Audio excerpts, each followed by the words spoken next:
Halo Gen FOMO, saya lagi nih, Safar Nurhan, masih di Kelakar Safar. Polos, kosong, dan tetap tidak berbobot. Ya seperti biasalah. Sebuah tayangan yang membahas isu-isu terkini dari berbagai angle menarik, unik, dan semoga penting. Tapi ingat, di sini dilarang baper.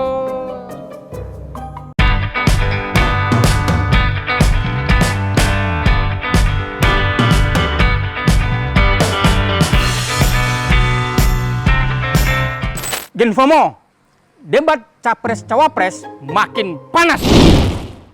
Siapa yang nonton full dari awal? Yang cuma nonton potongan-potongan dari paslon tertentu tanpa konteks di sosmed, nggak diajak ya. Hahaha, bercanda. Di debat keempat ini, tema besarnya adalah pangan, masyarakat adat, dan lingkungan. Lagi-lagi, si Nepo Baby kembali berulah yang membuat penonton geleng-geleng sambil nahan muntah. Biar lebih jelas, yuk mari kita gibahin performa para cawapres di debat kemarin. Kita mulai dari cawapres 01, Muhaimin Iskandar alias Caimin, yang baru saja dapat gelar Uri Fake Magnet dari K-popers. Harus diakui, performa El Slepet di debat kemarin cukup mengagumkan. Doi tampil lebih percaya diri, nggak blunder, dan yang paling penting, nggak ada lagi kata Slepet yang jadi andalan. Kayaknya Caimin belajar banyak dari penampilan sebelumnya yang penuh kritikan dari publik dan pendukungnya. Atau jangan-jangan Caimin bisa bagus karena takut dengan ancaman pendukungnya yang katanya akan menculik dan mengasingkan ke Rengas Dengklok kalau blunder lagi. Walaupun ya, beberapa kali Gibran berusaha mengganggu Caimin untuk menyulut emosinya, tapi Caimin tetap fokus ke substansi dan nggak gagal fokus menanggapi gimmick si bocah tengil. Baik, terima kasih. Enak banget ya Gus ya, jawabnya sambil baca catatan tadi. Enak banget ya Gus ya, jawabnya sambil baca catatan tadi. Paten, Cak. Gitu dong. Boleh juga nih briefnya Tom Lembong. Canggih. Canggih. Selamat ya, Cak. Penculikan ke Rengas Dengklok dibatalkan. Dan akhirnya dibuatin juga videotron oleh pendukung campaign. Waka waka waka waka. Selanjutnya, Cawapres 02, Sang Nepo Baby, Gibran. Apa namanya? Sang Nepo Baby, Gibran Raka Buming Raka. Sorry. Saya lagi nyari etika. Nggak ada ya. Sepanjang debat, pernyataan dan jawaban Gibran sangat sedikit yang substantif. Terus cenderung sering nggak nyambung dan nggak masuk akal. Gibran juga kayaknya hanya bermodalkan hafalan. Soalnya apapun pertanyaannya, hilirisasi jawabannya. Contoh, ketika Prof. Mahfud mempersoalkan tambang ilegal yang marak, apa solusi Gibran? Ya, Gibran menjawab cabut IUP atau izin usaha pertambangan.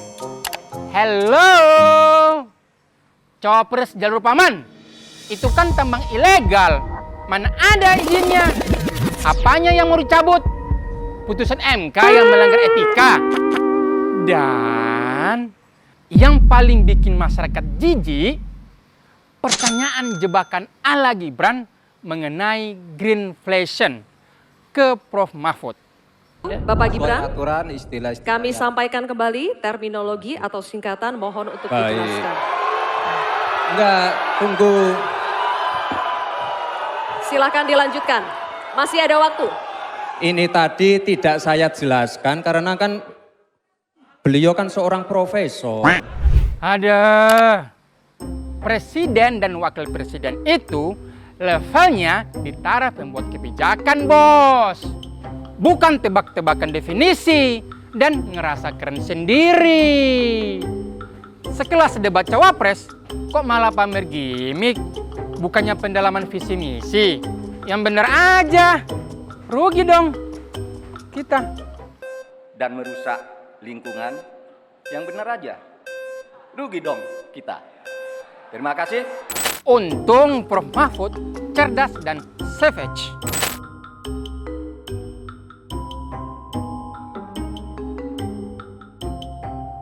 Saya lagi nyari jawabannya Prof. Mahfud.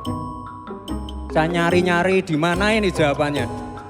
Kok nggak ketemu jawabannya? Saya juga ingin mencari tuh jawabannya ngawur juga tuh. Gila ini. Ngarang-ngarang ndak karuan mengkaitkan dengan sesuatu yang tidak ada. Gitu ya. Begini loh, kalau akademis itu gampangnya kalau bertanya yang kayak gitu-gitu tuh recehan. Tabrak Prof, bocah tengil emang pantas digituin. Nggak cuma Mahfud, Caimin juga dinyinyirin sama Gibran. Karena bawa catatan dan timnya Caimin minum pakai botol plastik. Gus Muhaimin ini lucu ya. Menanyakan masalah lingkungan hidup tapi itu kok pakai botol-botol plastik itu. Padahal saya, Pak Ganjar, Prof. Mahfud pakai botol kaca. Itu gimana itu komitmen? Ayo lo Bran, ingat kata bapak lo. Yang kelihatan justru saling menyerang, yang sebetulnya nggak apa-apa, asal kebijakan, asal policy, asal visi yang diserang, nggak apa-apa. Tapi kalau sudah menyerang personal, pribadi yang tidak ada hubungan dengan konteks debat tadi. Bener kata Anies setelah debat kemarin. Kalau minim substansi, akan banyak atraksi. Mungkin itu alasannya ya. Kenapa syarat presiden atau wakil presiden harus minimal usia 40 tahun. Supaya nggak kekanak-kanakan gitu. Au. Udah ah, capek bahas tingkah tengil sang Nepo Baby. Skip. Terakhir, Cawapres 03, El Profesor Mahfud MD. Lagi-lagi kita harus jujur. Debat kali ini adalah panggungnya Prof. Mahfud. Beliau layak mendapatkan medali MVP. Dari outfit aja, tampilannya unik dan keren dengan tema pencinta alam. Ini mewakili kecintaan Pak Ganjar terhadap lingkungan sejak mahasiswa dulu saat bergabung dengan Mapala UGM. Dari survei Litbang Kompas, penampilan debat Prof. Mahfud mendapatkan kepuasan publik paling tinggi. Prof. Mahfud beberapa kali mengkritik pemerintah Jokowi dan kebijakannya soal lingkungan, seperti food estate-nya Pak Prabowo yang dinilai gagal dan merusak lingkungan. Anehnya, si Nepo Baby masih mencoba membantah dengan menyatakan bahwa food estate yang ada di Gunung Mas berhasil. Maksud Gibran, food estate yang ditanam singkong tapi tumbuh jagung itu. Prof. Mahfud juga beberapa kali dinyinyirin Gibran dengan gaya tengilnya. Tapi beliau tetap kalem dan berdiri dengan penuh wibawa. Hormat buat El Profesor. Dan FOMO. Begitulah kira-kira gibahan kita mengenai debat Cawapres kemarin. Maaf ya, kalau saya rada emosi pas bahas si Nepo Baby. Ya wajar lah. Semua yang waras juga pasti kesel kok. Lihat gaya tinggal si Samsul.